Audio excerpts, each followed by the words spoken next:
Welcome, today in front of me Motorola Edge 30 Pro, and I'll show you the face unlock test on this device.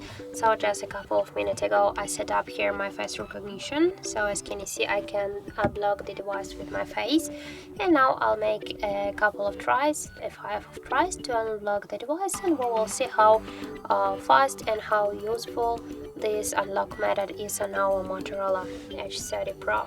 So let's start. I'll just check if I'm sitting in a good position. So yeah, so let's start.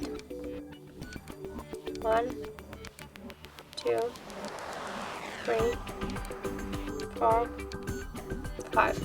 So as can you see, the face unlock method works really fast and it's work good, so I can unlock the device less than in 1 second, I think. So that's really good just method to unlock your device if you don't like some methods like the pin code or the pattern, so you can just try to use the face unlock test.